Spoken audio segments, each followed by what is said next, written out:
今日も何作ろうって悩んでるそこのあなた、このプロンプトをあなたの AI にコピペするだけであなた専用の献立が一瞬で出来上がります。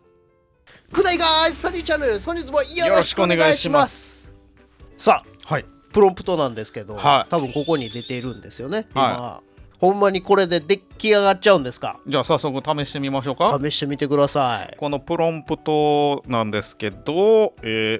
今カッコの中に材料ってあるでしょ。その材料の部分を自分好みの材料に変えちゃってください。はい。で、今回条件と状況っていうのがあると思うんですけど、これは分かりやすい例として入れさせていただいてます。一つ目が仕事終わりで疲れているのでフライパン一つ、いわゆるワンパン料理っていうやつですね。ワンパン。はい。で完結するもの、そしたら洗い物とかも少なくて済むじゃないですか。手間もそうですね。あんまかからへん。はい。あともう一つが小さな子供も一緒にいるので辛くない味付けと。そしたら万人受けするんじゃないかなと思ってこういう条件にさせていただきました。というわけで、早速このプロンプトを入れていきたいんですけど、はい。なんでもいいんですかね、これ。なんでもいいよ材料。Google の AI モードですね、これが。で、プロンプトをペーストします。材料ですね。じゃあ僕は豚肉、玉ねぎ、人参にしようか。はい。で、調理時間何分以内がいいかな。ちょっと疲れてるという設定にしてあるから20分にしとこうか。さあ、じゃあ出来上がりました。卵とベーコンを使った30分以内で作れる簡単なレシピ。じゃあ送信。ふわふわベーコンエッグスクランブル。ベーコンエッグになるわな。その材料やったらそうやわな。ワンパンベーコンエッグトースト。そんなん出るとは思ったわ。はい、僕のがですね、豚肉と野菜の甘辛炒めバーベキュー仕立て、ケチャップベースの甘口な味付けで子供が大好きな味です。で、具材簡単な手順が書いてある。2つ目もありますね。ワンパン豚丼親子丼風って。で、豚肉玉ねぎ人参お好みで仕上げの卵で、そこに調味料があって下ごしらえも書いてあって、コツまで書いてくれてあります。で、最後に使いたいお肉の部位、こま肉やバラ肉などや冷蔵庫に余っている他の野菜があればさらにレシピをアレンジできますんで教えてくださいね。出来上がりましたね。出来上がりましたね。どうすか？楽でしょ？考える必要ないから、うん、ベーコンエッグでスクランブルかベーコンエッグとその材料はそらもういや、疲れて帰ってきたサラリーマンの冷蔵庫って開けてみたらビールと卵とベーコンしか入ってないもんですよ。なんかそれは僕ら OG に近い感覚のような気がするけどな。こんな感じでね。朝食やんか、ベーコンエッグって。一応でも夕食って入ってたよ。こんな感じで、はい、パッと出来上がりましたね。はい。どうすか？今までやったら検索したりとかさ、ちょっと時間かかったと思うんですけど AI を使えば、こうやってパッとできちゃいますね。すごいでしょ。もう悩む必要ないよね、うん、本当に。だから冷蔵庫パッと開けて、ある材料、目につく材料を言ったら、例えば牛細切れ、じゃがいも人参セロリ、とかね、入れたらもうパッと出来上がるわけじゃないですか。出来上がる。すごい便利でしょ。今のちょっと作ってみよう。今の楽しんでるやん。牛細切れ人参、じゃがいもセロリ。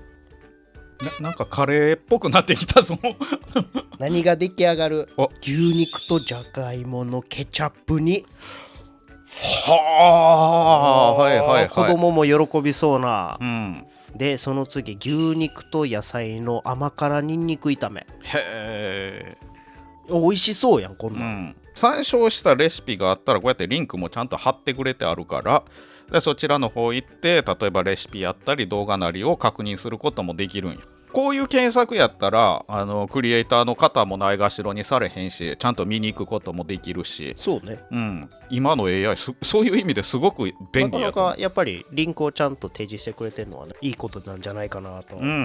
で、ここからがちょっと上級者向けのプロンプトになっていきますけど、よろしいでしょうか。はい、じゃあパート2。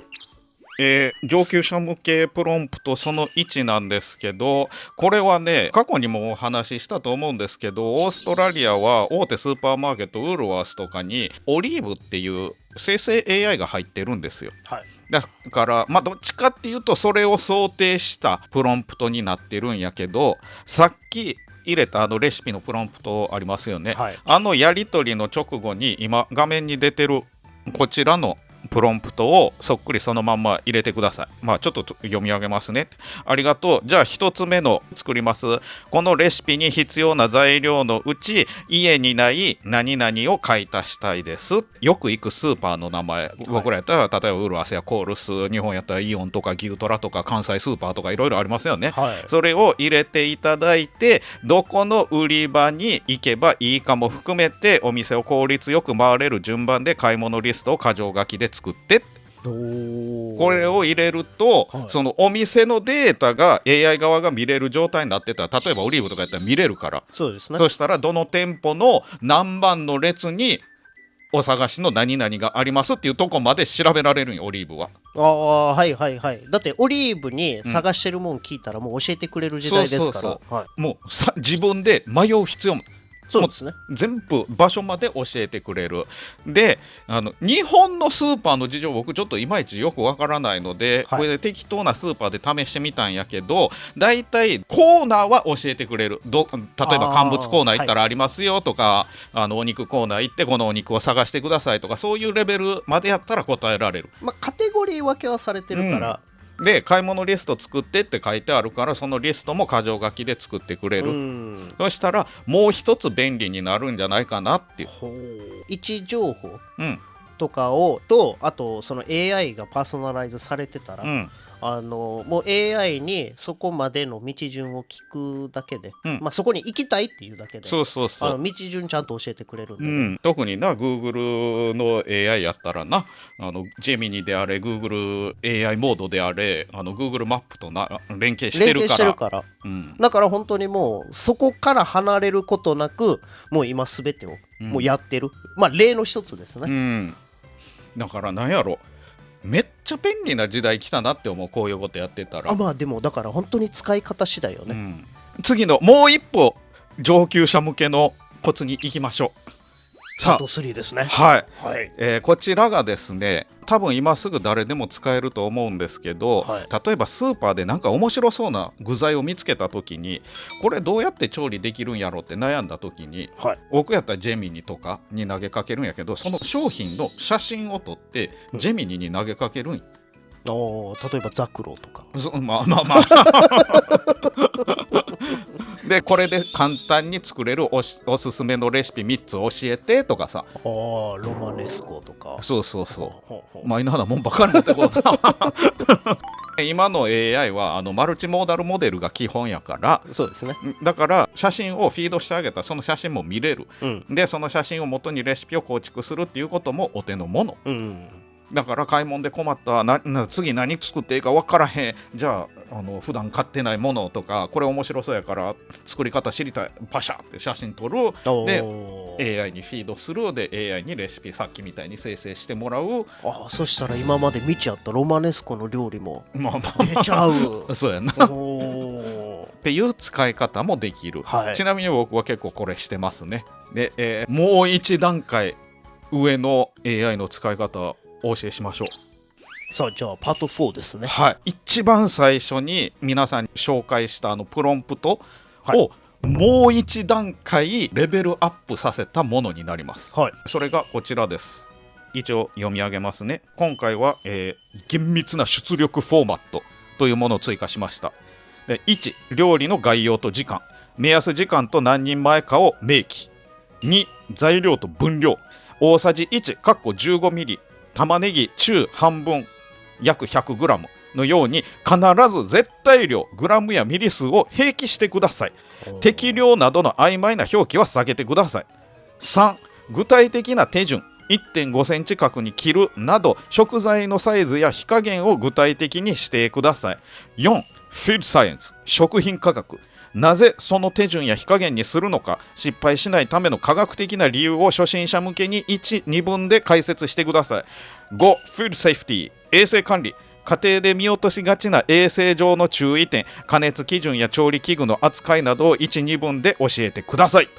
こちらを追加してみました。はい。そしたら今までその漠然としたレシピを生成してくれてたと思うんですよ。特に最初のプロンプトやったらちょっと漠然としてるというか、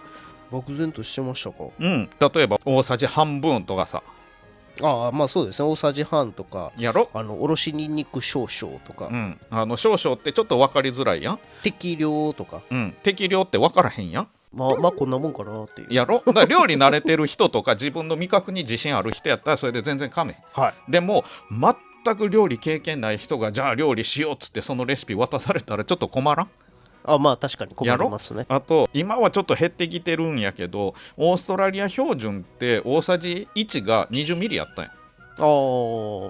世界標準やったら15ミリない。そうですね。そしたらたまに AI のレシピが混同したりするん、あれオーストラリア基準やったっけ日本基準やったっけみたいな。はいはいはい。だからミリ数でしっかりと書いてもらうとそのズレもパッと見て分かるやん。ズレてた時に、その辺の、ミスも減らしていけると。で玉ねぎ1個とか言われた時にめっちゃでっかい玉ねぎあったらちっちゃい玉ねぎもあるやん。同じ種類の玉ねぎでももちろんありますね。そしたら困るやん、はい。だからそれもなくすために約何グラムっていう風に併記してくださいとお願いしたんよね。で、4番のこのフードサイエンスのところなんですけど、ここがねちょっと難しいというか料理慣れてない方にはどういうことかわからないと思うんで細かく解説させていただきますけど、食材によっては例えば中火で何分とかっていう教え方された時にバリアブルが多いから失敗しやすくなるんよ。はい。例えばステーキ、美味しいステーキをお家で焼きたい時にフライパンを熱して中火で片面5分ずつ焼いて何分レストみたいなレシピやったら、まずフライパンの材質がない書かれてない。多分一般主婦はそんなフライパンの材質までこだわらないと思うんですけど、フライパンの材質によってフライパンの熱保持力とか熱伝導率が変わるんよ。ちょっと待って、僕はこう見えて、コーヒーギークなんで、だから材質による熱力学の違いっていうのはめっちゃ調べてるんで、わかるよ、わかるけど一般の主婦は多分気にしたことないと思う。多分一般家庭では、テフロンのレベルじゃないですかね。ただテフロンフライパンやったらそもそもステーキに向いてない。ああ、そうなんですか。そう、超高温で焼いたりするから。テフロンが傷んじゃう。そう、だからフライパンの材質が大事になってくる。フライパンの寿命をやっぱりできるだけ使いたい。そんなにそりゃそうですよ。しょっちゅう買い替えたくない。もちろんそりゃそうです。お金もったいない。もったいない。だからフライパンの寿命を考えたいし、あと、お肉そのものの焼き上がりもやっぱ美味しければ美味しいほどええやん。失敗したくないやん。そうですね。そしたらせっかく奮発して買ったステーキ肉、そう美味しく焼きたい。安いペランペランやったらすぐ熱くなる。でも肉を置いた瞬間にすぐ冷める。もうその瞬間肉ダメよ。そうですね。もうせっかくのステーキ台無しやん。でその時に使う油も気ぃつけないと焦げたりとかさ酸化したりっていう問題が出てくる。でここからどんどんいけるんやけどちょっと置いといてちょっと置いといてなので結構このバリアブルって大事になってくるんや。それをしっかり守ればそのバリアブルを減らして失敗しない料理が何回も毎回家で作れるようになるんや。でもいきなりそこまでいったらさっき言うたように情報多すぎるやん。多すぎますね。でしょ、だからここフードサイエンスで初心者向けに 1,2 分だけでいいから教えてくださいってしたんや。1、2分。そうで、その次にフードセーフティー。これすごく大事。これはねネット上のレシピよく問題視されてます。ここ守られてないんじゃないかって。これはほんまに料理する上で真っ先に気をつけなあかんのがこのフードセーフティーやね。でもどこから気にしていいか分からへん。まあもちろんでさっきみたいに情報量あんまり多くしたくない、はい、だから今回も家庭で見落としがちな衛生上の注意点で確保して加熱基準や調理器具の扱いなどを 1,2 分で教えてくださいと。そしたら例えばさっきのお肉の話に戻るけど、はい、例えば生のお肉を乗っけたまな板の上で他の作業しないでくださいとかさ、交差汚染防止してくださいっていう説明文が1文2文入ってくるん。こうやってこうレイヤーを深めていく、まあ何事もそうやろうけど、そうですよ、いきなりガッとはいけないですから、だからちょっとずつこうやって深めていくと、どういうとこ気にしたらいいかっていうのが見えてくるん。そうですね。そしたら今までただ漠然と例えば YouTube で料理動画見てたとしても、次からはじゃあこういうとこ見てみようとかさ、あれこの人のこの説明すごくいいやんみたいなことに気づいていけると思うんですよ。見える視点がまた変わってくるんちゃうかなって。でもう一つ深いレイヤーで楽しめるようになるから、なんか気がついたらもう料理動画ばっかり見てるっていう僕みたいな状態になると思います。でもそれが楽しいわけやん。そうそれってすごくいいやんね。で注意点なんですけど、はい、AI を使ってたらよく AI って嘘をつく、間違えるって言われるけど、はい、このプロンプトほんまに大丈夫なんですかっていう質問来ると思います、はい、それに対して、僕から言えるのは、ハルシネーションや間違い起こします。これは覚えといてください絶対に、はい、何やってもハルシネーションは起きてしまう、特に僕らはこうやってほらプロンプトを出してコピペしてやってるけど、チャットスレッド長いところでそれをやられたらそれは僕たちのコントロール外になってしまう。まあそうですね。やろ、はい、だからどういう状況下でコピペするかも分からへんし、どういう会話を続けていくかも分からへん、だからこれは僕たちにはコントロールできへん。これはもう使用者側がまず AI の性質を理解していただく必要がある、その次にやっぱり会話が続けば続くほどどうしてもブレが出てくる。そうですね。だから極力簡潔にレシピだけにとどめてほしい。あとこの3つ目が結構重要になってくるんやけど、意外と未だに、知られてないというか分からない人は分からないんやけど、人間同士の会話って結構脈絡のないとこまで飛んでったりするんや。例えば最初、カレーのレシピ教えて言うて話するとするやん、はい、そっからやで、はい、そういやカレーで言うたらこの間 T さんとカレー食いに行ったあそこの店どこやったっけ、そういやタッツで何の話やったっけ、そうやカレーのレシピやんつってカレーのレシピに戻れるやん。戻れますね。 AI とそれは無理です無理です最終的に AI が今何の話T さんなんカレーなんてなりかねない、はい、それが AI と人間の今の大きな違いやね、はい、だからレシピの話をするときはもうレシピにとどめといてください他の話をする場合は違うちゃんとスレッド開けたりとか、そう、はい、AI が進化すればっていうかもうだいぶ良くはなってきてるけど、それでもレシピの話しながら全く違うことを話してさらに全く違う話をしてって繰り返すと、どうしてもハルシネーションっていわゆる幻覚を見たりもっともらしい嘘をついたりする確率がぐっと上がってしまうんで、レシピの時はレシピの話、はい、でAI の扱いになれるまでは一つのレシピの話だけにとどめてほしい。慣れてきて料理の専門用語とか科学も分かってる状態やったら深めて深めて深めてってしていけるけど、はい、でもそれができない間はだいたい1回の会話1つのスレッドですね。そうですね。でその1つのレシピの話にとどめておいた方が無難かな。そうですね、でまた新しい明日の場合は、また新しいまっさらの状態で始めるのが一番ベストなんじゃないかなと、はい、で、4番目これが最後の注意点になりますけど、この食品科学とか衛生学どこまで正しいねんって、普通に漠然と聞く分にはネットの表面上に転がってるお話しか持ってきません。そうですね。だからあくまで参考程度にと思ってください、はい、本当に興味あってもう本当にこれこだわりたい方は実際のほんまもんの資格持ったプロの方の例えば YouTube 動画を見ていただくとか、日本やったら厚生労働省かなオーストラリアやったらこの州ごとにフードセーフティーの基準とかもホームページに記載してくれてあるんや、はい、例えば画面映していいかわからんから口頭になりますけど、ニューサウスウェールズ州政府のフードアソリティのページ行ったら肉魚ごとのクッキングテンプレチャーも記載してくれてあるんよ、はい、例えばフィッシュやったら Safe Internal Temperature が63度、ミンスミート、ソーセージュースやったら71度、ビーフ、ビオ、ラン、ポーク63度で、ミディアムレア、ミディアムで71、ウェルダンで77みたいな、細かい数字を書いてくれてあるんで、これを参考にしてください、はい、で、お肉、厚みのあるお肉や魚を焼く場合はここにも書いてありますけど Invest in a thermometer、必ず温度計は使ってください、はい、で、交差汚染とかも意識してください。本当にそれ以上にもっと知りたい、興味あるっていう方は僕が一番手っ取り早く学べるなって思うおすすめの方法は Food Safety Supervisor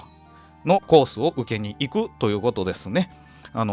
基礎知識としてやっぱり料理する人間はこれは知っておいて損はないというか、もう知っておいた方がいい、はい、で僕自身も初めて取った時に受けてよかったって思うぐらい学びが本当に多かった。なので、その辺を意識して AI と楽しいレシピを作ってみてください。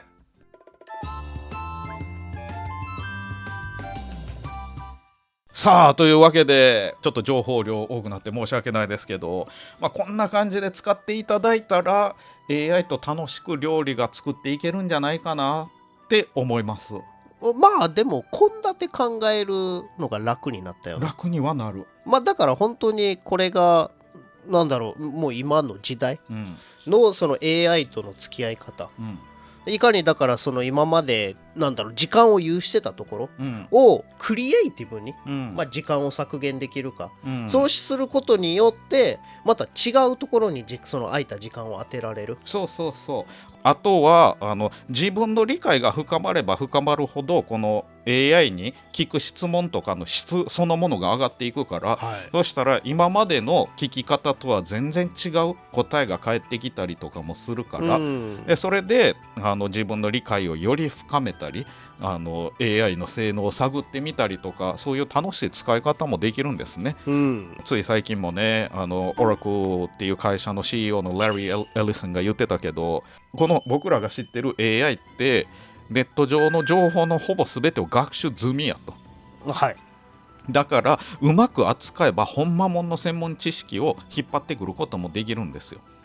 できます。そのための練習やと思って使ってもらったらすごくためになるんじゃないかなって思うよね、この前インスタのストーリーを見てくださった方なら多分僕がそのコーヒーの専門的なことを